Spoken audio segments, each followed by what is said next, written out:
Hello friends, आज हम जो मेडिको लीगल केस के बारे में बात करेंगे। यहाँ पे पेशेंट का मिसडायग्नोसिस हुआ और बाद में अपेंडिकुलर परफोरेशन होने के बाद पेशेंट की अल्टीमेटली डेथ हो गई। रिसेंटली नेशनल कमीशन ने अपना इस पे फाइनल वर्डिक्ट दिया है 27 मई को। कंप्लेनर ने क्या कहा? कंप्लेनर ने कहा कि जो मेरा लेट पेशेंट जो एक्सपायर हो गया, उनके सीवियर पेन एब्डोमेन था और 25/12/2016 को लगभग 10 बजे इमरजेंसी फिजिशियन ने चेक किया और उसके बाद उन्होंने आगे फिजिशियन को रेफर कर दिया। वहाँ पे हमारा पेशेंट लगभग 2 दिन एडमिट रहा। 2 दिन एडमिट रहने के बाद भी उसका कोई फाइनल डायग्नोसिस नहीं बनाया और इन्होंने कोई प्रॉपर अल्ट्रासाउंड नहीं किया और उसके बावजूद इन्होंने 27 तारीख को 2 दिन बाद छुट्टी कर दी। जब पेशेंट का पेन ठीक नहीं हुआ तो एक सर्जन के पास गए दूसरे हॉस्पिटल में 30 तारीख को। वहाँ पे उसने फटाफट अर्जेंट अल्ट्रासाउंड कराया। अल्ट्रासाउंड में क्लियर कट आ गया कि अपेंडिक्स रप्चर हो चुकी है, लेकिन उसने सीटी कंडक्ट किया लेकिन उसकी रिपोर्ट नहीं आई। ऐसी इमरजेंसी होने के बावजूद भी इन्होंने ऑपरेशन जो है वो नेक्स्ट डे किया और जब इन्होंने ओटी में शिफ्ट किया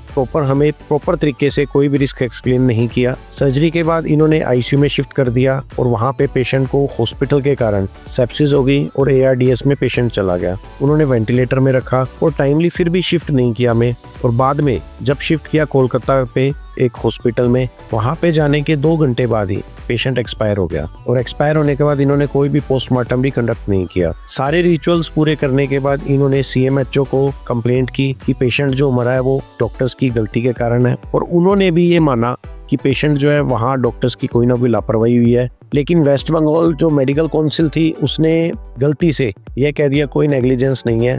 फिर भी उन्होंने बोला कि भाई डॉक्टर्स को वार्निंग दी तो उन्होंने भी माना कि कहीं ना कहीं डॉक्टर्स की गलती हुई है। तो ये सब मानते हुए इन्होंने ये माना कि पेशेंट जो एक्सपायर हुआ है वो ड्यू टू नेग्लिजेंस है।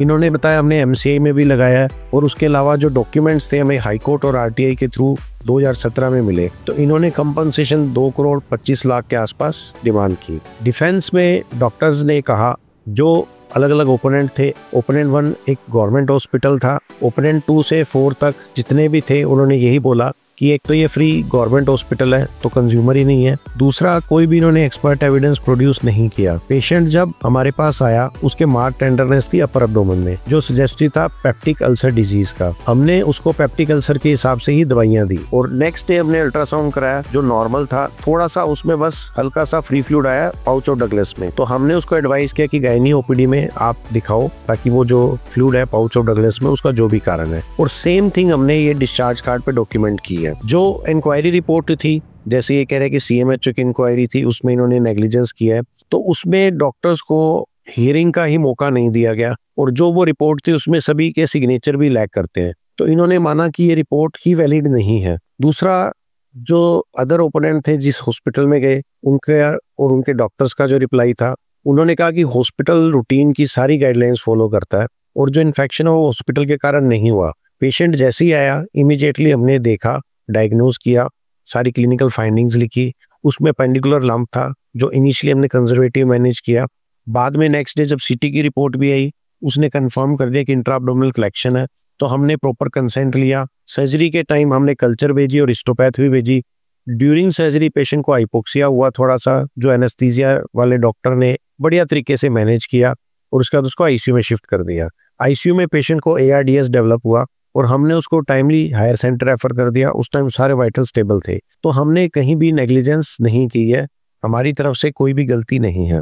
नेशनल कमीशन ने ऑब्जर्व किया कि जो पहले वाला हॉस्पिटल है उसके डिस्चार्ज कार्ड पे लिखा हुआ है 3 कैटेगरी के पेशेंट वहाँ रहते हैं, फ्री, पेइंग और कैबिन। तो इन्होंने देखा कि जितने भी डॉक्यूमेंट्स फर्स्ट हॉस्पिटल में, ठीक है गवर्नमेंट हॉस्पिटल है, आपने पेशेंट को फ्री ऑफ कॉस्ट ट्रीटमेंट किया, तो इन्होंने माना कि जो कहीं पे भी आपने क्लिनिकल एग्जामिनेशन या क्लिनिकल फाइंडिंग नहीं लिखी, एडमिट हुआ तभी भी नहीं लिखी और डिस्चार्ज तक आपने कहीं पे भी क्लिनिकल फाइंडिंग नहीं लिखी, तो इन्होंने ये माना कि ये सबसे बड़ा कहीं ना कहीं लैप्स है जो नॉर्मल डॉक्टर करता है। दूसरा, सीपीए के हिसाब से इन्होंने माना कि जो भी हॉस्पिटल है अगर वो टोटली फ्री कर रहा है तो सीपीए में नहीं आता। ऑलरेडी यहाँ पे हॉस्पिटल से गवर्नमेंट का है बट ये फ्री भी कर रहा है और पेइंग भी कर रहा है, तो आप कुछ पेशेंट से पैसे ले रहे हो और कुछ का फ्री में ट्रीटमेंट कर रहे हो, तो फ्री में ट्रीट किया हुआ पेशेंट भी सीपीए के अंडर आता है। तो इन्होंने वो चीज़ जो प्ली थी उसको रिजेक्ट किया। फिर इन्होंने कहा कि जो सीएमएचओ रिपोर्ट थी उसमें 2 चीज़ें लिखी हुई है, एक तो सीटी रिपोर्ट के लिए वेट करना जस्टिफाइड नहीं था। अगर आपको लग रहा है कि सीटी स्कैन की रिपोर्ट में इतना टाइम लगेगा तो आप पेशेंट को टाइमली रेफर कर सकते थे दूसरे हॉस्पिटल में जहाँ पे रिपोर्ट टाइमली मिल जाती। दूसरा, इन्होंने ऑब्जर्व किया कि कंसेंट फॉर्म में कहीं पे भी ये नहीं लिखा हुआ कि ऑपरेशन किस चीज का होना है, तो वो इन्फॉर्म कंसेंट नहीं माना। सीएमओ रिपोर्ट को नेशनल कमीशन ने माना कि बहुत अच्छे तरीके से लिखा हुआ है।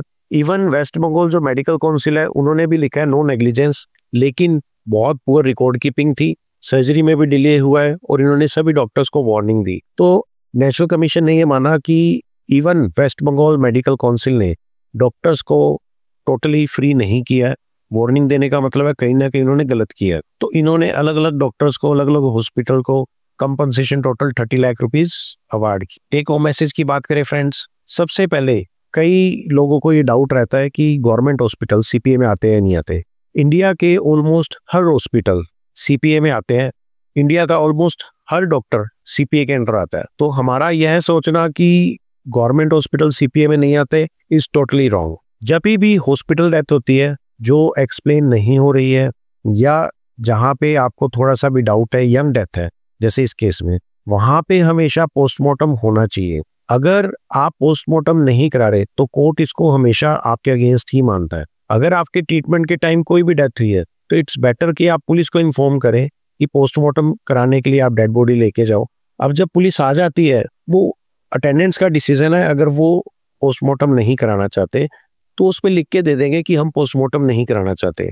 बट अगर आप ही मना कर देते कि इस केस में पोस्टमार्टम की जरूरत नहीं है, तो बाद में जितने भी ये रिलेटिव्स हैं वो हमेशा यही कहते हैं हम तो पोस्टमार्टम कराना चाहते थे, लेकिन डॉक्टर साहब ने अपनी लापरवाही छुपाने के लिए पोस्टमार्टम नहीं होने दिया। तो कोर्ट उस चीज को गलत मानता है। तो एज पर रूल आपको पोस्टमार्टम जरूर करवाना चाहिए। Last but not the list, कभी भी क्लिनिकल फाइंडिंग्स जो हमें मेडिकल कॉलेज में सिखाया जाता है कि आप क्लिनिकली पेशेंट को एग्जामिन करो और क्लिनिकली अपनी फाइंडिंग्स लिखो, वो किसी भी इन्वेस्टिगेशन से रिप्लेस नहीं हो सकती। जब भी हम डॉक्यूमेंट करते हैं हमेशा क्लिनिकल फाइंडिंग्स को भी डॉक्यूमेंट करें। अगर आप क्लिनिकल फाइंडिंग्स को डॉक्यूमेंट नहीं कर रहे हैं तो वो अगर कोर्ट में जाती है तो वो एक प्रॉब्लमेटिक चीज है। तो हमेशा अपनी क्लिनिकल फाइंडिंग्स जरूर लिखें, उसके बाद स्पोर्टिव इन्वेस्टिगेशंस कराएं एंड पेशेंट को ट्रीट करें। Thank you friends. अधिक जानकारी के लिए आपकी कोई क्वेरी है तो इस वीडियो के नीचे आप कमेंट कर सकते हैं या हमारा ये व्हाट्सएप नंबर जो दिया हुआ है इस पे आप अपनी क्वेरी पूछ सकते हैं। इस वीडियो को अधिक से अधिक शेयर और सब्सक्राइब करें ताकि लो के वर्ड हर डॉक्टर को पता हो और वो अपनी प्रैक्टिस आराम से कर सके। Thank you friends.